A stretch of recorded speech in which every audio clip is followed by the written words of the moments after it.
briefly, we have had recurring droughts over the last 30 years. Every other year, the water levels have been going down, and the intensity of evaporation has been on the increase. So if you add the diminution of rainfall, the increase of evaporation, then this is the situation that we have. And of course, the people who live off the lake have been also increasing. Now we have nearly 30 million people who live off the lake through agriculture, livestock, and fisheries. And this has gone from nearly 20 million to 30 million today. And so we are concerned, we are very concerned that if people do not take into account the fact that this is due to climate changing, and climate is changing. And with those changes, we are worrying more and more as to what is going to happen to those 30 million who live off the lake and who are losing by the day their means of feeding themselves or their means of participating in the economies at the national level or at the regional level. A number of the least developed countries delivered their national adaptation plans to the UN Climate Secretariat yesterday. What, from your perspective, can countries do in this region to try and adapt to this situation? And what do those countries need to do themselves, and what support do they need? Well, they need support so that the measures which are being formulated and put forward, because we are preparing a donors meeting to help in reversing the process that is prevailing today.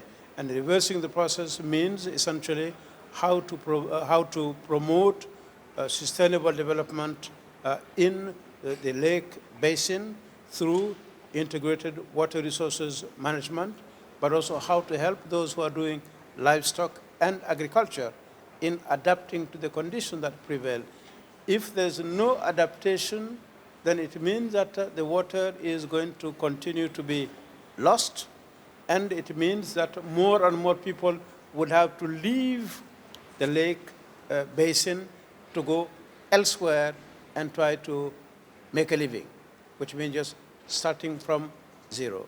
So definitely, we believe that the adaptation fund is all well indicated for the purposes that the countries concerned have, because they have a 5-year plan. And that 5-year plan is going to be submitted to a roundtable meeting so that the donor community can provide support so as to enable us not only to complement whatever resources we'll be getting from the adaptation fund, but also other partners have been sought as well, including not only the African Development Bank, who is really the main supporter of this initiative, other bilateral funds and multilateral funds, and we believe that we are running out of time. If we don't do as much as we can now, then we don't know what's going to happen, because according to the Intergovernmental Panel on Climate Change, the worst is yet to come.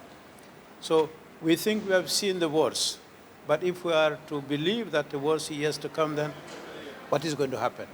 So this is really the reason why we are pleading that the donor community, and in fact all partners, because everybody in Africa, this is nearly 10% of the surface area of Africa, 10%. And if that is lost, then you could just imagine what is going to happen to the ecosystem in this part of Africa. But if the process of degradation can be stopped and reversed, then we believe that we have a chance of bringing back the lake into the functions that it had been playing in this particular part. And these are countries which are in dear need of improving their production in terms of agriculture and fisheries. And this is Niger, this is the Central African Republic, And these are all LDCs, and others as well live off the lake directly or indirectly. And that includes not only, then you have Niger, Nigeria, the Cameroon, Central African Republic, you have also Libya, but other countries living in the area as well, and who live off the basin. That includes the Congo basin countries, Congo, Brazzaville, Congo, Kinshasa, and Egypt as well. So then definitely for us, this is a major issue.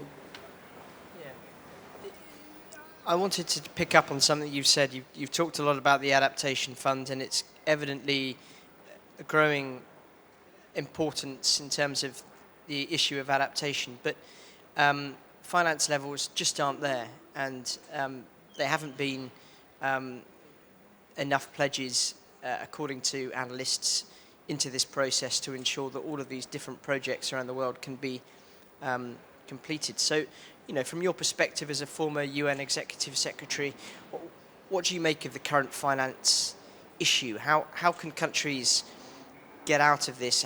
You know, where do you see a kind of bright hope in the future? Because at the moment there is no money. Well, there is no money, and we are still hoping for the best, but we are yet to see any glitter of hope. And what is going to happen? Are we condemned just to sit back and see this happening year in, year out, and with, in particular, cases where in countries like Niger or Nigeria or Cameroon, what we are seeing now in terms of the impact of climate change on agriculture, on livestock, if we are left alone, what do we do? Because we're just afraid that people who are living off agriculture and livestock may well decide that there is no hope for them there. They might as well go anywhere else. And these are people who are on the fringe of the desert. And you could just follow my eyesight, which is North Africa is nearby. And these are the routes that most people follow, meaning migration.